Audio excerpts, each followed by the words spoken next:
नमस्कार दोस्तों, स्वागत है आप सभी का मेरे इस YouTube चैनल पर। मैं विनीत आज फिर से एक और नई क्लास में प्रश्नावली 3.3 से सवाल नंबर 2 आपके सामने लेकर आया हूं।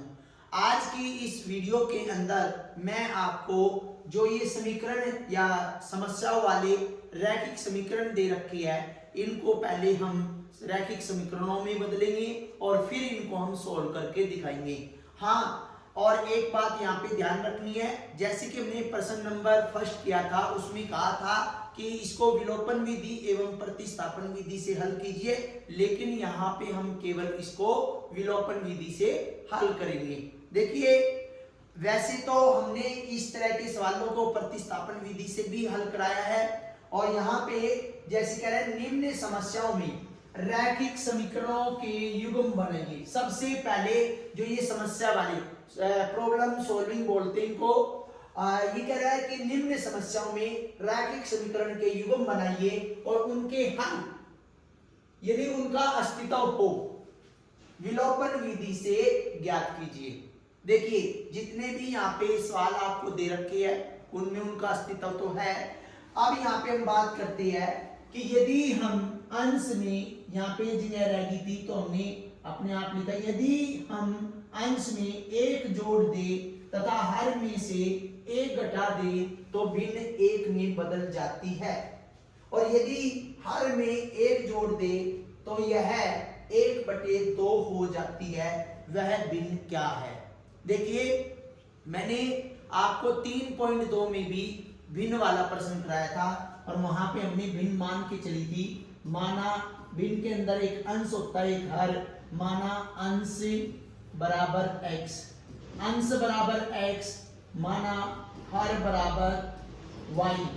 अंश और हर हमने मान लिए है प्रश्नानुसार।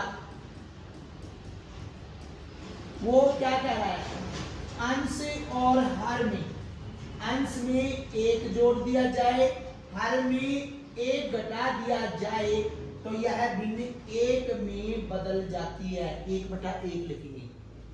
आर पार की गुणा 1 की x प्लस 1 y माइनस 1 की इन दोनों में, तो x माइनस y, इधर माइनस 1 है, इस प्लस वाले को भी इधर लेके आएंगे माइनस में, तो x माइनस y बराबर -2। ये हमारा बन गया समीकरण नंबर 1। अब वो कह रहे हैं यदि हर में, दोबारा देखिए, यदि हर में, केवल हर में बोला, एक जोड़ दे तो यह भिन्न 1/2 हो जाती है। तो आर पार की गुणा 2x की 2x बराबर 1 की y प्लस में 1, y इधर आ जाएगा, 2x माइनस y बराबर 1। ये हमारा समीकरण नंबर 2। अब हमने करना क्या है, वही विलोपन विधि से कैसे हल करते हैं, यहां लिखेंगे विलोपन विधि से हल करेंगे। विलोपन विधि से हल करेंगे, यहां लिखेंगे समीकरण 1 व समीकरण 2 से। देखिए, समीकरण 1 और 2 लिखिए, x माइनस वाई बराबर -2 और 2x माइनस वाई बराबर 1। अब आगे वाला बराबर नहीं है तो बराबर करेंगे 2 से, यहाँ पे 1 से, तो ये हो जाएगा 2x माइनस 2y और 2 दूनी -4। 1 की 2x माइनस वाई बराबर 1, ये प्लस का है तो माइनस का, ये माइनस का तो प्लस का, ये प्लस का तो माइनस का। ये वाला 2x में से 2x गए 0, माइनस के 2y प्लस के y कितना बचा, माइनस के y और माइनस के 4, -1 -5, माइनस माइनस कैंसिल, y बराबर आ गया 5। y का मान समीकरण किसमें, 2 में या 1 में रखने पर, 1 में रखने पर। अब देखिए, यहां पे x माइनस वाई बराबर -2, ये हमारा समीकरण नंबर 1 है, और x माइनस वाई का मान 5 बराबर -2, x बराबर -2, ये माइनस का 5 इधर आएगा प्लस में हो जाएगा और x बराबर प्लस माइनस में माइनस 3 बचा, वो भी प्लस का। अतः अंश की बात करें, अंश जो है हमारा x था तो वो आया 3 और हर की बात करें तो y बराबर कितना आया 5 और हमारी भिन्न जो होगी, भिन्न जो है वो x बटे y तो 3/5। इस तरह आपने इसको सोल्व करना है। अब हम बात करते हैं प्रश्न नंबर 2 की। 5 वर्ष पूर्व नूरी की आयु सोनू की आयु की 3 गुनी थी और 10 वर्ष पश्चात नूरी की आयु सोनू की आयु की 2 गुनी थी, 2 गुनी हो जाएगी। नूरी और सोनू की आयु कितनी है? देखिए मैंने बताया था जब भी कोई आयु वाले सवाल आ जाते हैं तो उसमें वर्तमान आयु मान के चलनी पड़ती है और यहाँ पे बड़ा देखेंगे, यहाँ पे नूरी बड़ा है और सोनू छोटा है तो नूरी की वर्तमान आयु x लेंगे और सोनू की वर्तमान आयु y लेंगे। तो यहाँ पे चलिए, माना नूरी की वर्तमान आयु, नूरी की वर्तमान आयु हमारी x और माना सोनू की सोनू दोबारा लिख लेते हैं, सोनू की वर्तमान आयु बराबर y प्रश्न अनुसार। अब वो कह रहा है कि 5 वर्ष पूर्व, 5 वर्ष पूर्व, 5 वर्ष पूर्व क्या है? सोनू की आयु की 3 गुनी। पहले तो अभी ये नूरी है, ये सोनू है। 5 वर्ष पूर्व दोनों में 5 माइनस हो जाएगा। अब वो कह रहा है कि 5 वर्ष पूर्व नूरी की आयु सोनू की आयु की 3 गुनी, सोनू की आयु में 3 गुनी कर देंगे हम। तो यहां पे लिखिए x माइनस 5, 3 की y में 3y, 3 पंजे 15, x माइनस 3y माइनस के 15 और ये माइनस 5 है तो प्लस में आ जाएगा इधर, x माइनस 3y माइनस के 10। ये हमारी समीकरण नंबर 1 हुई। अब हम बात करते हैं 10 वर्ष पश्चात, यहां लिखेंगे 10 वर्ष पश्चात।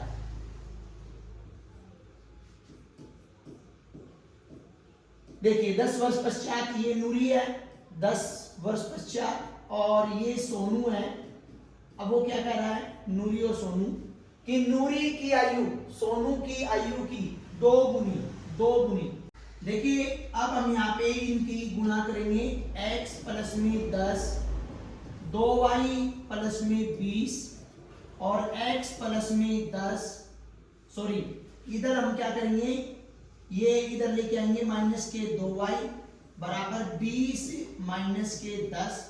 तो सॉल्व करेंगे, x माइनस 2y बराबर 20 में से 10 गया 10। ये हो गया समीकरण नंबर 2। यहां लिखेंगे समीकरण 1 व समीकरण 2 से, समीकरण 1 और 2 से देखिए x माइनस 3y बराबर माइनस के 10 और यहाँ पे x माइनस 2y बराबर में 10। ये माइनस करेंगे, प्लस का तो माइनस, क्यों? क्योंकि बराबर दे रखा है। अब ये माइनस है तो प्लस और ये प्लस है तो माइनस, ये हुआ खत्म। तो यहाँ पे आया माइनस के y बराबर माइनस के 20, माइनस से माइनस y बराबर आ गया 20। y का मान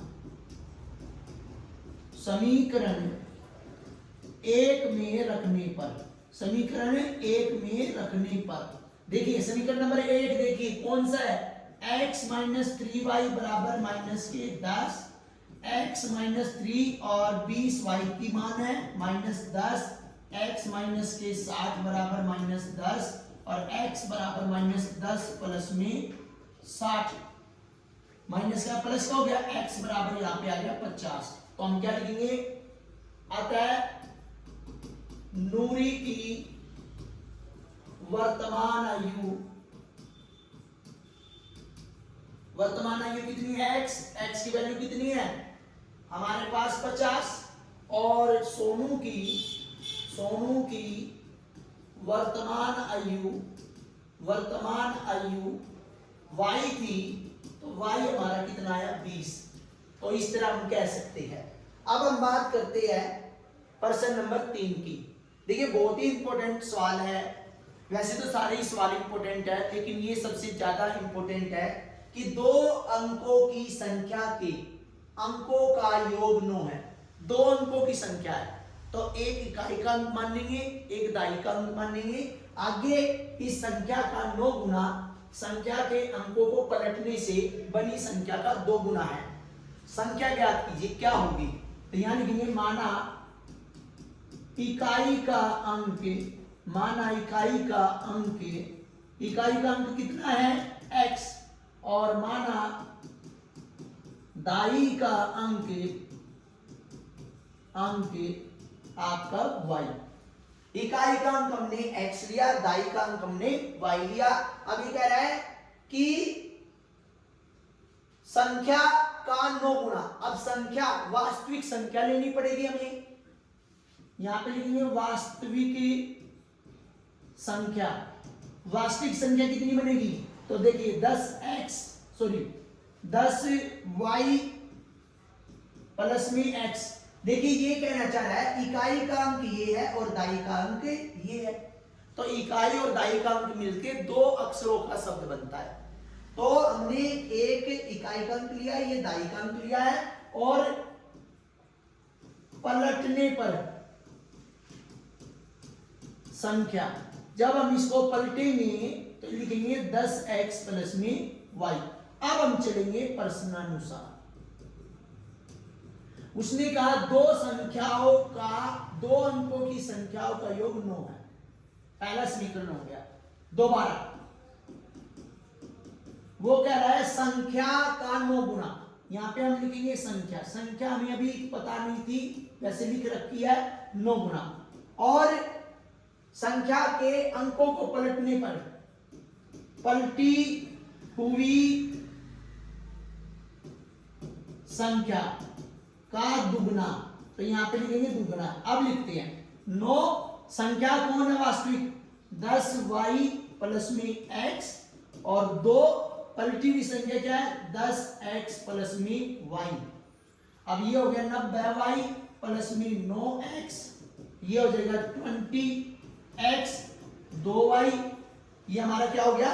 इस तरह हमने, अब देखिए x वाले और y वाले एक तरफ ले जाएंगे, 90y प्लस में 9x माइनस में, या इनको इधर लेके जाइए भाई, क्योंकि हमें x पहले लेना है, तो इनको इधर लेके आएंगे 20x प्लस में 2y, इधर माइनस के 90y माइनस के 9x बराबर में ले लेंगे 0। अब ये 20x में से 9x गए 11x, और ये आ गया माइनस के 88y बराबर में 0। अब ये हमारा समीकरण नंबर 2 है, लेकिन इसको हल्का कर लेंगे 11 से भाग देने पर। 11 से भाग देने पर, क्योंकि ये और आसान हो जाएगा, 11 से भाग दिया तो यहाँ पे आ जाएगा x माइनस 8y बराबर में 0। ये हमारा एक्चुअल में समीकरण नंबर 2 हो गया। इसको हम समीकरण काट देंगे। अब हमने लिखना समीकरण 1 व समीकरण 2 से। समीकरण 1 और 2 से, समीकरण 1 लिखिए x प्लस वाई बराबर में 9, और समीकरण 1 लिखिए हमारा x माइनस 8y बराबर में 0। सोल्व करेंगे, माइनस प्लस माइनस, ये खत्म, ये 9y बराबर में 9 और y बराबर 9 बटे में 9 कट के आ गया 1। अब लिखेंगे y का मान समीकरण 1 में रखने पर। देखिए समीकरण नंबर 1 में रखने पर, समीकरण नंबर 1 क्या है? x प्लस वाई बराबर 9, x y का मान हमारा 1 9, x बराबर 9 माइनस 1, x बराबर आ गया 8। तो हमारी आता है, सबसे पहले हम इकाई का अंक लिखेंगे। इकाई का अंक हमारा x है, x की वैल्यू हमारी आई 8 और दाई का अंक कितना बेटा y, हमारा है 1 और संख्या क्या बनी, संख्या क्या होगी, पहले हम लिखेंगे x इकाई का अंक और y दाई का अंक, संख्या होगी हमारी 18 और पलटने पर संख्या कितनी होगी 81, कितनी होगी 81। अब हम यहाँ पे बात करते हैं पार्ट नंबर 4 की कि मीना 2000 रुपए निकालने के लिए एक बैंक गई। मीना 2000 निकालने के लिए एक बैंक गई। उसने खजांची से 50 और 100 रुपए के नोट, देखिए नोट देने के लिए कहा। मीना ने कुल 25 नोट प्राप्त किए। ज्ञात कीजिए कि उसने 50 और 100 के कितने नोट प्राप्त किए। तो यहाँ पे 50 और 100 के पूछे हैं तो 50 और 100 को मान के चलना है। तो यहाँ पे लिखेंगे माना 50 रुपए के नोटों की संख्या कितनी भैया x और 100 रुपए के नोटों की संख्या y। अब हम प्रश्न अनुसार चलते हैं। उसने कहा कि 50 और 100 के नोट देने के लिए कहा तो 50x प्लस में 100y उसने 2000 रुपए लिए। 50 के नोट पता नहीं, y 100 के नोट पता नहीं, बराबर 2000। अब ये देखिए कितने से कट जाएगा, 50 से कट जाएगा। 50 से भाग देने पर, आसान से बनाने के लिए, आसान करने के लिए देने पर, देखिए 50 से भाग दिया x, यहाँ पे 2y और यहाँ पे 5 के 20 40। तो यहाँ पे आ गया समीकरण नंबर 1। दोबारा उन्होंने बोला कि 50 और 100 के कुल मिला के 25 नोट, 50 के नोट प्लस में 100 के नोट 25, ये समीकरण नंबर 2। अब इसको हल करेंगे समीकरण 1 व समीकरण 2 से। समीकरण 1 और 2 से x प्लस 2y बराबर में 40, x प्लस y बराबर 25, ये माइनस ये माइनस ये माइनस, ये खत्म। y में से 2y में से 1y गया तो y और 40 में से आपके 25 गए 15, y बराबर आपका आ गया 15। y का मान समीकरण 1 में रखने पर, y का मान समीकरण नंबर 1 में रखने पर x प्लस में 2y बराबर में 40, x प्लस में 2y की मान 15 बराबर 40, x प्लस में 15 दूनी 30, 40 और x बराबर ये 30 इधर आ जाएगा, माइनस का हो जाएगा और x बराबर 10। यानी ये x का मान कितना आ गया 10। तो यहाँ लिखेंगे अतः 50 रुपए के नोटों की संख्या कितनी होगी, x थी, x हमारी आई 10, यानी कि कितना लिखेंगे 50 गुणा में 10 बराबर में 500 रुपए। ठीक है, अभी कह रहे 100 रुपए के नोटों की संख्या, 100 रुपए के नोटों की संख्या है y का हमारा मान आया 15। तो यहां लिखेंगे 15 गुणा में 100 तो 1500 रुपए और टोटल करने पर 2000 रुपए, ये बोल रहा था मैंने। इसके बाद पार्ट नंबर 5 ये कह रहा है किराए पर पुस्तकें देने वाले किसी पुस्तकालय का प्रथम 3 दिनों का एक नियत किराया और उसके बाद प्रत्येक अतिरिक्त दिन का अलग किराया है। सरिता ने ये 7 दिनों तक एक पुस्तक रखने के लिए 27 रुपए दिए और जबकि सुशी ने एक पुस्तक 5 दिनों तक रखने के लिए 21 रुपए अदा किए।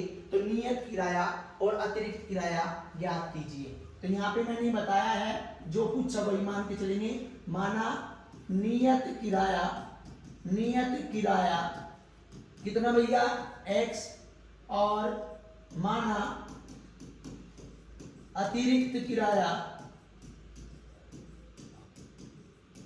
आपका वाई प्रश्न अनुसार उसने पहले कहा कि सरिता ने 7 दिनों के लिए, ये हमारा नियत किराया, 7 दिनों के लिए किराया कितना दिया 27 रुपए। ये बन गया समीकरण 1। दोबारा सुशी ने 5 दिनों का किराया, ये नियत किराया है, ये 5/5 दिन का किराया है, 21 रुपए दिए। समीकरण 2, तो यहां लिखेंगे समीकरण 1 व समीकरण 2 से। समीकरण 1 और 2 को लेके चले, x + 7y बराबर में 27, x प्लस में 5y बराबर में 21। ये हमारा 27 है और ये 21, ये माइनस ये माइनस ये माइनस, ये खत्म, ये 2y बराबर में 6 और y बराबर में ये 6 आया नहीं, इधर लिख लिया आपने, y बराबर 6, ये गुणा में है तो भाग में 3। y का मान समीकरण 1 में रखने पर देखिए x + 7y बराबर में 27, x प्लस में 7 गुणा में 3 बराबर 27, x प्लस में 7 दिया 21 बराबर में 27 और x बराबर 27 - 21 और x बराबर हमारा है 6। x का मान 6 है, y का मान 3 है, तो यहाँ लिखेंगे अतः नियत किराया x का मान आया 6 और अतिरिक्त किराया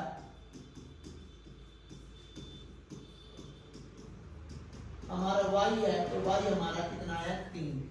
तो कुल मिला के हमने यहाँ पे नियत किराया और प्रत्येक अतिरिक्त किराया दिन का किराया ज्ञात करना था। देखिए इसके बाद हमारी एक्सरसाइज जो अलग आ जाती है, देखिए हमने जो प्रश्नावली 3.3 है उसको आज समाप्त किया, और जो भी स्टूडेंट हमारे चैनल पर नए हैं वो हमारे चैनल को सब्सक्राइब कर ले। वीडियो अच्छी लगे तो लाइक करे, शेयर करे, और जिस भी स्टूडेंट को कोई प्रॉब्लम है तो वो अपना क्वेश्चन कमेंट सेक्शन में लिख कर भेजे। धन्यवाद।